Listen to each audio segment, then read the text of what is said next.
Est-ce un soir, autour d'une cheminée dans un palais germanique, ou bien au bivouac après une bataille, que s'est imposée aux deux amis l'idée de ce lieu singulier, le bout du monde, le désert.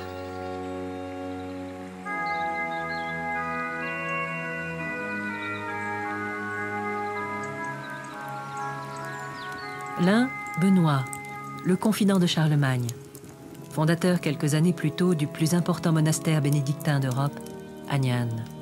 L'autre, Guillaume, Guillem en languedocien, le cousin de Charlemagne, le célèbre guerrier, fourbu de tant de combats sanglants livrés aux quatre coins de l'Empire. Il a décidé de se retirer du monde. Alors oui, pourquoi pas cette vallée de Gélone située à 2 pas d'Agnan? Une retraite idéale pour fonder un monastère. Là-bas, mon ami, tu pourras oublier le tumulte des armes, le fracas des villes incendiées, les cris des hommes que tu as tués. Là-bas, au désert, tu pourras mener une vie sainte et rencontrer Dieu.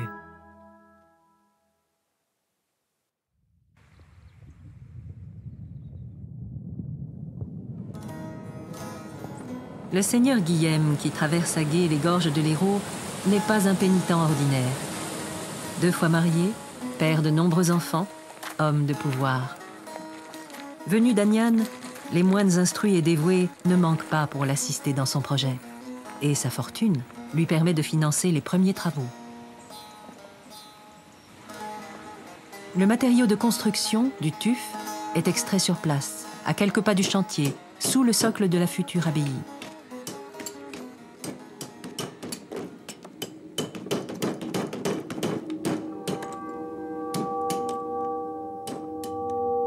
Une tour est érigée au flanc de la première église abbatiale. Celle-ci sera agrandie et remaniée au cours du XIe siècle, avec son célèbre et monumental chevet, bâti juste au-dessus de la crypte primitive.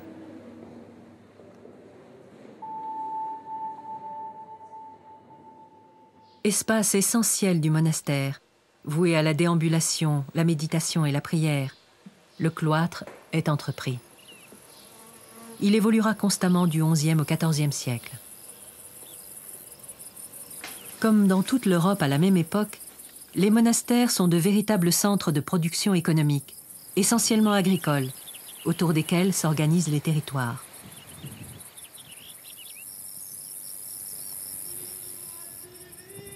De plus, l'abbaye abrite un trésor inestimable, offert par Charlemagne en personne. Un fragment de la vraie croix.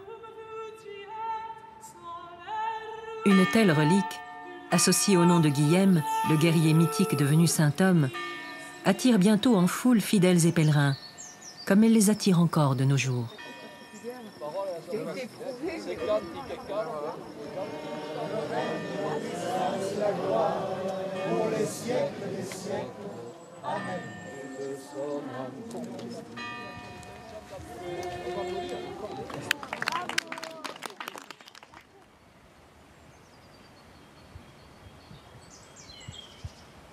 L'heure n'est pas encore aux querelles de clocher. Les abbayes d'Agnan et de Gélone décident ensemble la construction du Pont du Diable. Un ouvrage d'art exceptionnel pour l'époque, point de passage essentiel entre les vallées. Il facilite la venue des pèlerins, toujours plus nombreux, mais aussi celle des équipes d'artisans et de sculpteurs qui, pendant des décennies, vont contribuer à l'éclat du monastère par la création des décors sculptés du cloître. De ce cloître idéal, l'un des plus beaux du monde à cette époque, nous ne pouvons plus qu'imaginer la richesse et la diversité des formes qu'il proposait au regard. Avec ses successions de personnages évangéliques, avec ses figures espiègles et drôlatiques, ou bien allégoriques, avec sa végétation de pierre, où abondent les feuilles d'acanthe, chères aux sculpteurs de l'Antiquité, avec, dans l'église abbatiale toute proche, les inventifs et complexes motifs géométriques d'époque carolingienne. Avec, ci ou là, des bustes antiques réemployés. Dans un angle du cloître, une merveilleuse fontaine sphérique. Et, plus tardivement, les premières sculptures où se manifeste l'influence gothique. Enfin, avec l'exceptionnel autel roman, en marbre incrusté de verre coloré.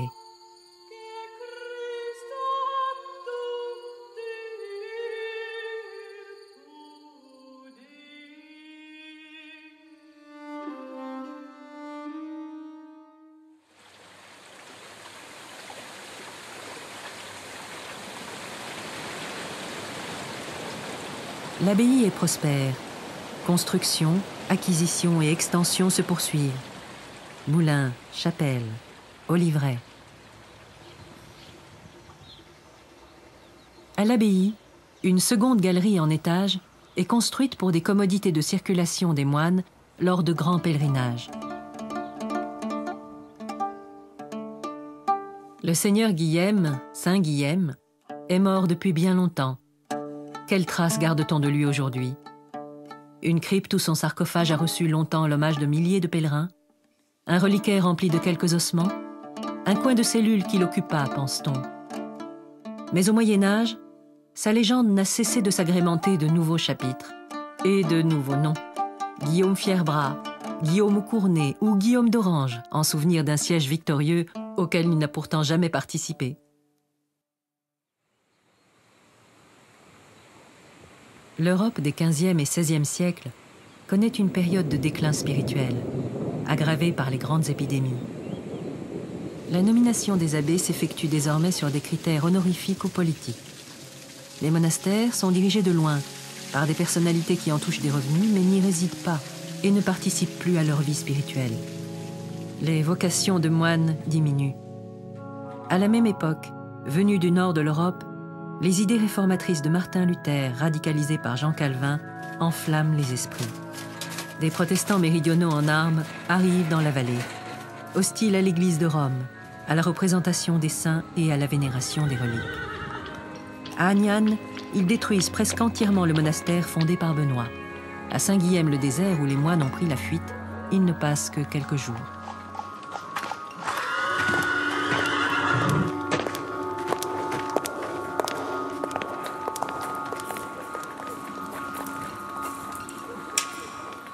Un court délai, pourtant suffisant pour mutiler un grand nombre de figures sculptées du cloître.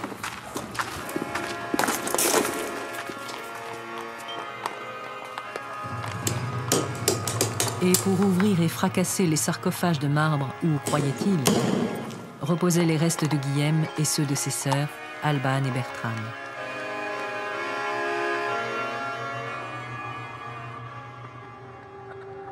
Saint-Guillem-le-Désert ne se serait pas relevé sans une aide extérieure. Elle viendra d'Île-de-France, grâce aux bénédictins de Saint-Maur. Les XVIIe et XVIIIe siècles marquent un renouveau de la foi catholique. En réaction aux doutes protestants, place à l'exaltation, à l'apparat et aux décors allégoriques. À Saint-Guillem, un autel en marbre sculpté encadré d'anges ailés, de grands tableaux d'inspiration baroque et un grand orgue.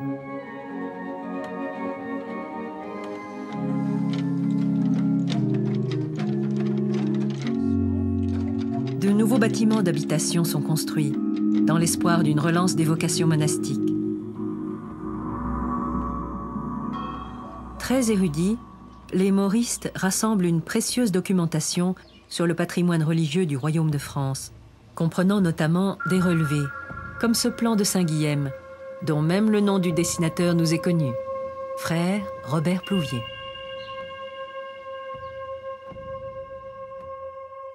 Mais l'élan de la contre-réforme catholique s'essouffle peu à peu, et à la veille de la Révolution, il ne reste plus à Saint-Guillem que quelques moines.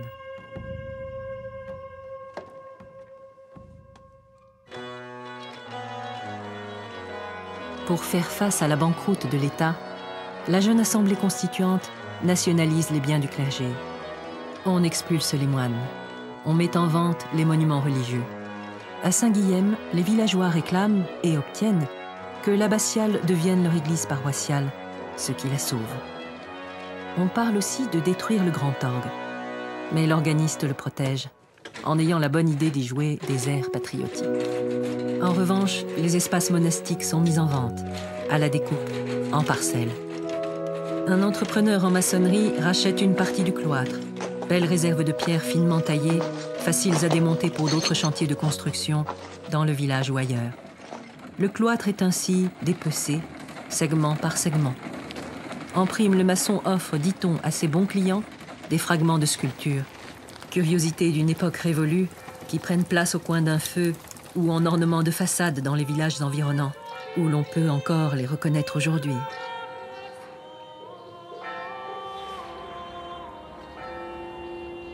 D'autres infortunes frappent l'abbaye. La salle capitulaire est démontée, ses accès au cloître obturés. Et en 1817, une inondation catastrophique provoque la ruine d'une partie des bâtiments mauristes. Qui se soucie du monument en ce début de 19e siècle où la notion de patrimoine historique émerge avec peine? Un cercle de notables, bientôt réunis pour fonder la Société archéologique de Montpellier, reconnaît la valeur artistique des sculptures du cloître et cherche à les acquérir pour les recueillir. Sur place, le curé de la paroisse, Léon Vinas, outré par les démontages, l'éparpillement, la destruction, établit une liste des éléments encore présents dans l'abbaye et les regroupe dans ce qu'il appelait lui-même la chapelle aux antiquités. Retour à Agnanes, d'où toute l'histoire est partie, 1000 ans plus tôt. Pierre-Yon Vernière, juge de paix et membre de la Société archéologique de Montpellier, avait constitué une collection de plus de 150 éléments sculptés en provenance de Saint-Guilhem.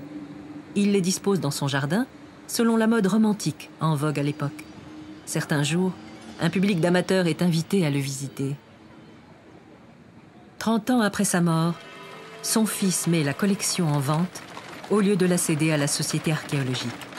Et pour les pierres sculptées du cloître, c'est le début d'un voyage inimaginable, toujours plus loin de la vallée où elles ont vu le jour et où elles ne reviendront plus. Tout d'abord, direction Carcassonne, chez un antiquaire. La collection change encore de main et traverse tout le pays en wagons de marchandises. Cette fois, Paris et la vitrine d'un marchand d'art sur le quai Voltaire, où la remarque un acheteur américain, George Gray Barnard, sculpteur, passionné de Moyen-Âge européen. Quelques années plus tard, au port du Havre, les figures sculptées embarquent pour un nouveau monde dont les hommes du Moyen-Âge ignoraient l'existence, et sur un océan qu'ils redoutaient plus que tout.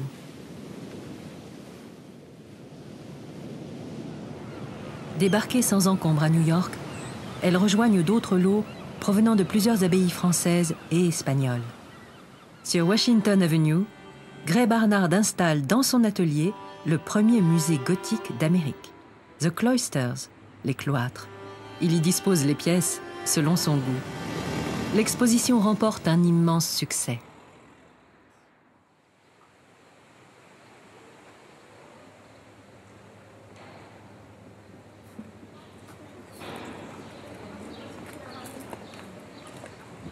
Aujourd'hui, les vestiges de l'abbaye sont sauvés, grâce au diocèse de Montpellier qui a racheté le site, grâce à la commune et à toutes les institutions publiques, nationales, régionales et départementales, qui ont su unir leurs efforts. Son caractère sacré demeure vivant, grâce au Carmel Saint-Joseph et aux innombrables fidèles qui, chaque année, franchissent le porche de l'abbatiale.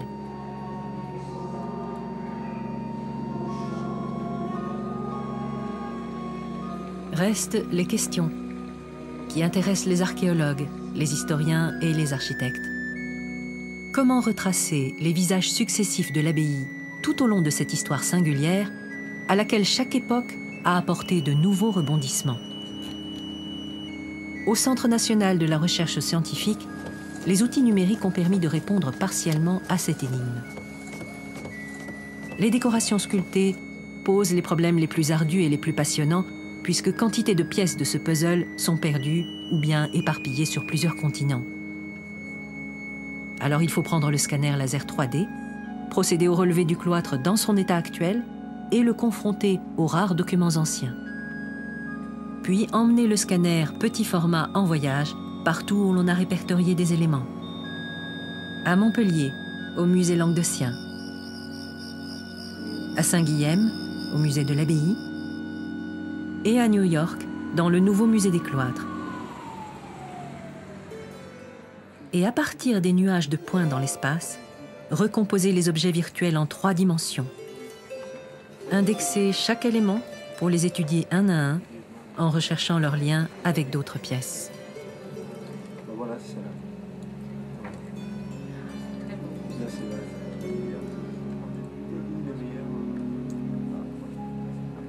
Dans l'espace immatériel des logiciels de modélisation, les pierres de Saint-Guilhem reviennent à l'abbaye. Et peu à peu, se dessinent des emboîtements, se retrouvent des emplacements dont le souvenir s'était évanoui dans les siècles.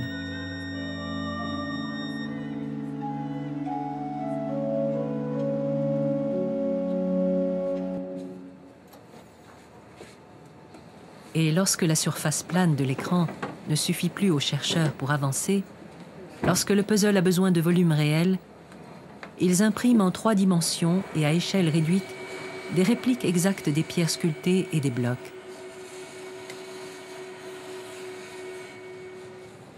Et ils poursuivent à la main le réassemblage des éléments afin de parvenir à une anastylose, vérification matérielle d'une hypothèse archéologique.